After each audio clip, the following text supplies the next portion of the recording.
İşte bu. İşte bu. Güzel miyiz?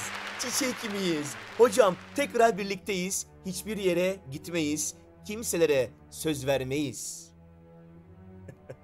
Arkadaşlar bugün leblebi sponsorumuzu hatırlayanınız olur. Denizli'den Murat Önce ile bir araya geldik. İşte bu. Hocam ince belli çaylarımızı içtik. Muhabbetimizi ettik. Hasret giderdik. Çok mutlu oldum. Çok güzel bir andı. Çok güzel bir anıydı benim için. Sizlerle bir araya gelmek beni inanın çok mutlu ediyor. Umarım hepinizle yüz yüze tanışacağız. Birbirimize sarılacağız. İşte bu. Evet, bugün size lig maçlarında oynadığım maçlardan bir derleme göstereceğim ama öncesinde paket açılışı yapıyoruz. Sevgili Murat Önce 2 paket. Biliyorsunuz Denizli'nin arkadaşlar neyi meşhur? Birçok şeyi meşhur ama tekstilde çok öndeler. Avrupa'ya birçok ürünler gönderiliyor ve havlu. Evet, birçok rengarenk çeyizime havlular da geldi. Teşekkür ediyorum. Oo, bir kutu daha var. Bir kutu daha var. Bir paket daha var. Onu da açayım arkadaşlar. Evet. Aç. Oo, çok iyi ya. Çok iyi. Vallahi çok iyi ya. Çok iyi. Bu da böyle bir evet pike tarzı bir şey. Evet, bunları artık kullanırken kimi hatırlayacağım? Kimi hatırlayacağım? Murat Önce'yi hatırlayacağım. Evet. Bundan iyisi Çorum leblebisi sloganımızı değiştiren ve bundan iyisi hocam Denizli Serinhisar leblebisi yapan Murat Önce'ye selamlar olsun. Murat Bey'le kısa bir görüntümüz var. Onu da sizlere getirmek isterim arkadaşlar. Evet arkadaşlar, beklenen o an geldi. Kanalımızın leblebi sponsoru Murat Önce ile Denizli'deyiz. Evet, köşemize geçtik, çayımızı içiyoruz. İşte bu, işte bu. İnce belliyiz, hem de leblebiliyiz. Denizli Serinhisar leblebisi sponsorumuz Murat Önce ile birlikteyiz. İşte bu. İşte bu. İşte bu. Şimdi lig maçları nasıl gidiyor hocam? Denizli'desin. Lig maçlarında oynuyorsun. Yılda bir defa oynuyorsun. Masa başından uzak kaldığın için birçok becerin zayıflamış değil mi? Evet arkadaşlar. Birçok becerim zayıflamış. İşte zamanı yönetemiyorsun. Hesap hatası yapıyorsun. Oyun değiştikçe, hamleler aktıkça açığa çıkan yeni fırsatları kaçırıyorsun. Bunlar zayıflayan beceriler arkadaşlar. O yüzden masa başından ayrı kalmak sadece satranç için değil, hangi branşın tecrübe kısmından uzak kalırsan bazı becerilerin illaki zayıflar. Şimdi ben size göstereceğim. 3 maçımda da yaratıcılığın sınırlarını nasıl genişletebilirsiniz, nasıl limitlerinizi zorlayabilirsiniz, bunları anlatmaya çalışacağım. Maçlarında bunu yapmaya çalıştım. Sanatımı icra etmeye çalıştım. İlk göstereceğim maç İğme Umut Atakişi, sevgili kardeşim, dostum Umut Atakişi ile maç yaptık. Çok değişik bir açılış oldu ve böyle bir konuma ulaştık. Benim bu konumda rakibin H5'te sürülü piyonu var. Bakın değişik bir şey. İkimiz de rok yapmadık. Ben erken H4 yaptım. O da H5 tepkisini verdi ve ileride G4 potansiyeli benim elimde duruyor. Umut da bunu fark etti. Yani görüyor tabii ki. Fil ve vezirimin G4'ü destekliyor olması, hatta buraya olan potansiyel etkisinden dolayı bakalım ne karar verecek. Ben de arkadaşlar Rok'u biraz daha bekletmek istiyorum. Çünkü siyahların Umut'un Rok kararını aslında bekliyorum. Ve burada kalemin de B1'e gelirken ki amacım zaten B dikeyinde bir baskı oluşturmaktı, baskı yaratmaktı. Bu yüzden B4'ü sürdüm burada. Şimdi bakın. Burada tabii ki at E2 ve at F3'lere baktım ben. Umut at E2 aldı. Şimdi burada çoğumuz vezir E2 alır. Hadi hocam biraz daha yaratıcı olalım. Şahla alalım. Şahın buraya gelmesi garip dursa da merkez piyonların iç içe girmesinden dolayı şaha da zarar gelmez. Şahla niye alıyorsun hocam? Hani belki G piyonu sürme fikri amacıyla işte G dikeyine kaleye bırakıyorum diyebilirsiniz. Arkadaşlar bakın ben burada limitlerimi zorlamaya çalışırken ne keşfettim? Vezir A4 şah. Atı almadım. Neden atı almadın hocam? Bir şey gördüm. Ve o gördüğüm şeyin cazibesine kapıldım.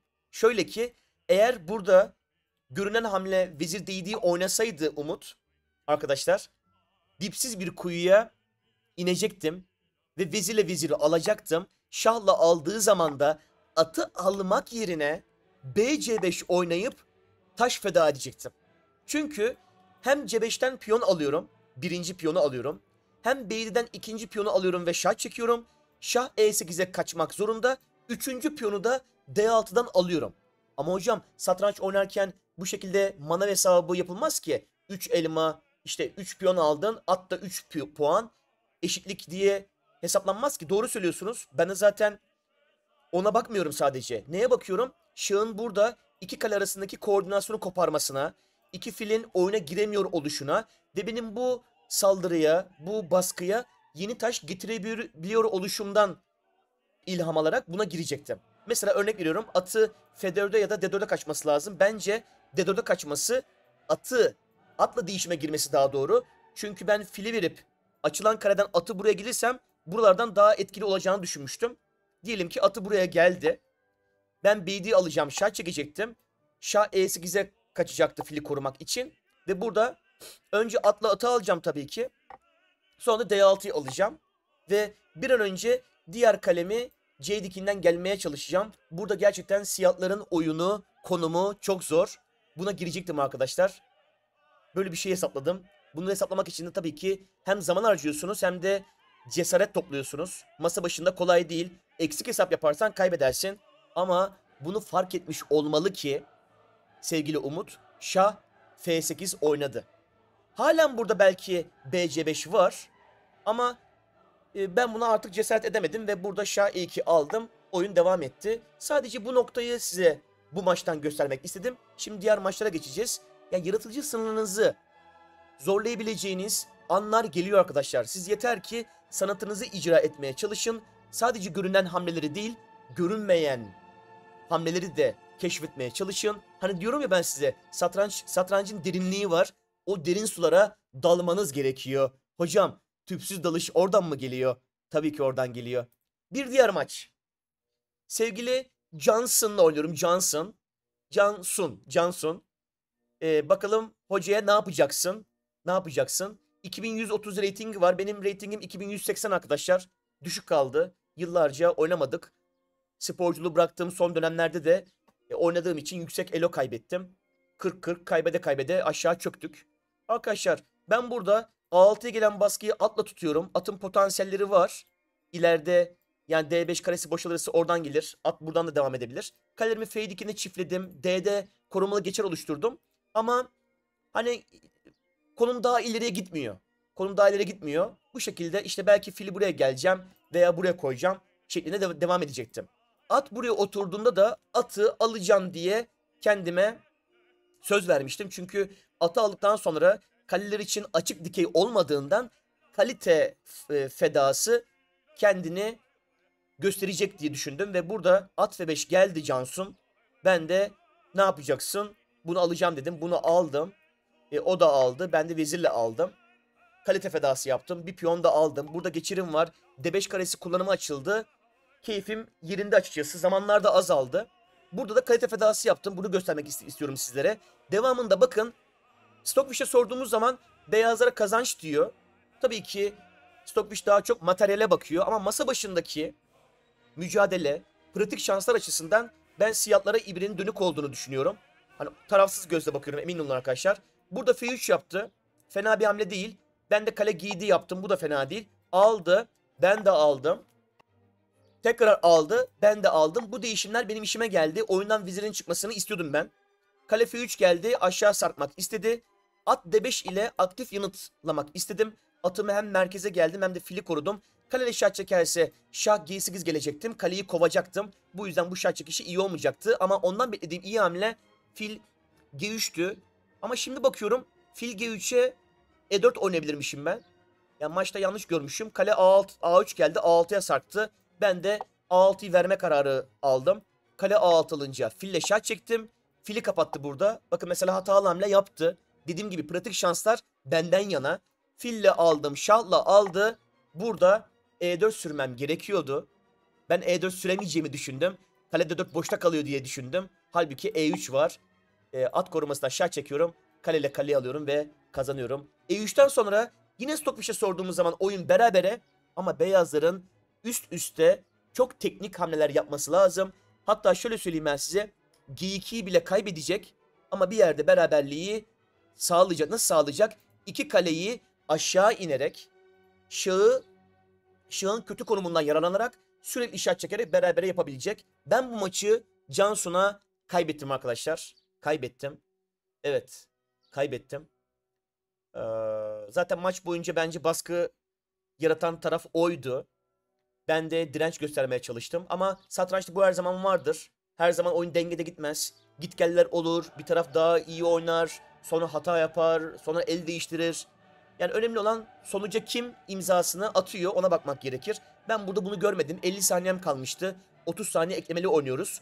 Toplam sürede başlangıçta 90+30. Dünya kadar zaman var.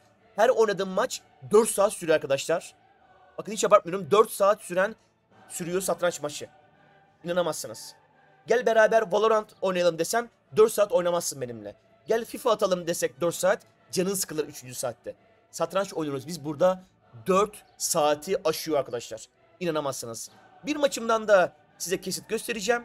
Bu da FM Tuna Özateş'le genç bir arkadaşımız iyi oynuyor. Açılışta ilginç şeyler oldu.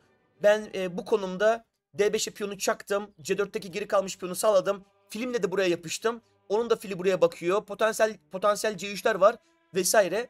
Oynuyoruz böyle arkadaşlar. Zamanlar azalmaya başladı. Ben burada o at G8 at F6 manevrası yapmak istedi. Atını biraz daha düzgün bir konuma taşımak istedi. Ve belki ileride buralardan gelecek. Ben de H3 yaptım. Orayı tuttum. At F6 geldi. Şah F2 geldim. Amacım G4'lerin hazırlığını yapmak. Belki ileride kale gibi gelirim. Şah E7 geldi. D6'yı koruyarak veziri serbest bıraktı. Ama bir yandan da açmaza girmiş oldu. Açmazdan bir tehlike yok. Ve ben burada arkadaşlar kale C3 geldim. Kaleleri çiftleyerek C4'teki piyona basmak için. Ama hocam fille aynı çapraza geldin. Evet. Orada da kale tefedası yapmaya karar verdim. Rakibim at E8 geldi. Fille kale istedi. Büyük ihtimal kaleyi kaçacağımı düşündü. Ama ben bu file kalemi yani kalite fedası yapmaya karar vermiştim arkadaşlar. Ben burada bu fırsat G4 yaparak bu çaprazı ve bu dikeyi de açmaya çalıştım. Eğer fil C3 alsaydı fil C3 alacaktım. Devamında vezirle buradan tüpsüz dalacaktım. Ve GF5 gelecekti. Vezirle alamazdı. Vezirle alsaydı fille buradan zaten şiş yapıyorum. Şah buradan kaçmaya çalışamaz. Buradan da başka açmaz var. Verdiğim kaliteyi geri alırsam zaten C4'ü de düşürüyorum. Oyun kopardı. Bunun farkında oldu ki o almadı. H6 yaptı. Ben de GF5 aldım. Kale BC1 geldim. Al diyorum ona. Almazsan C4'ü alacağım dedim. O da almadı. File F6'ya geldi buradan şah çekmek için. Ben de C4'ü aldım. Ondan sonra devamında oyunu kazanamadım. Oyun burada bana kazanca dönüyor ama kazanamadım, beceremedim. Ve bu oyunda ilginç bir şekilde beraberlikle sona erdi. Niye ben bu 3 örneği gösterdim? Maçları daha detaylı anlatabilirdim. Ama bu 3 örnekte de ikisinde kalite fedası, birinde de taş fedası yapabileceğim bir an geldi. O anlar geliyor arkadaşlar. Yani hepimiz oyunlarımızda fedalı seçenekler, fedalı hamleler yapmak isteriz. Siz yeter ki taşlarınıza yatırım yapın. Temel amaç taşlara yatırım yapmaktır ve rakibin attığı adımları takip etmektir. Önce rakip, sonra siz. Evet, böyle bir paylaşım, kısa bir paylaşım yapmak istedim arkadaşlar. Aklım sizde, fikrim sizde, kalbim hep sizinle arkadaşlar. İyi ki varsınız, iyi ki bir aradayız. Hocam canlı yayınlar nerede? Haftaya arkadaşlar 2-3 tane canlı yayın yapacağız. Cuma günü zaten amatör gecesi yapacağız. Satranç doktorum yayın yapacağız. Konseptimizin adını bir usta bir hastadan çeviriyoruz arkadaşlar. Satranç doktorum yapacağız. Satranç doktorum canlı yayını yapacağız. Belki bir tane de sohbet yayını açarım. Sizlerle bir araya geleceğim arkadaşlar. Haftaya 2-3 tane canlı yayınla tekrar karşınızda olacağım. Bu arada YouTube'a bir özellik geldi. Bu özelliği bazı kanallarla aktif ettiler. Bizi de seçmişler. Daha doğrusu şöyle yazıyor. Gelecek vadeden kanallara bu özelliği aktif kıldık diye bana mesaj geldi. Mail geldi arkadaşlar. Çok mutlu oldum. Geleceği YouTube'da gördü. Evet. Arkadaşlar özellik şu. Beğendiğiniz videolara puan veriyorsunuz. Ve bu puanlama kanalın daha hızlı büyümesini, daha fazla kişiye ulaşması için ön plana çıkmasını sağlıyor. Hocam bunu nasıl veriyoruz? Yeni bir uygulama. Hepinizde gözükmeyebilir. Beğendiğiniz videoları puan vererek hype'lıyorsunuz. Galiba günde 3 tane hype'lama hakkınız var. Hocam nereden hype'lıyoruz? Sanırım sohbet kısmında bir yerlerde 3 nokta varmış. Oradan hype'lıyorsunuz arkadaşlar. Yüksek puan vererek hocanıza her türlü desteği sağlayacağınıza eminim arkadaşlar. Beğeni ve yorumlarınızı bekliyorum. Tekrar görüşeceğiz. Bu böyle yarım kalmayacak. İşte bu. İşte bu. Hoşça kalın, mutlu kalın. Selametle arkadaşlar.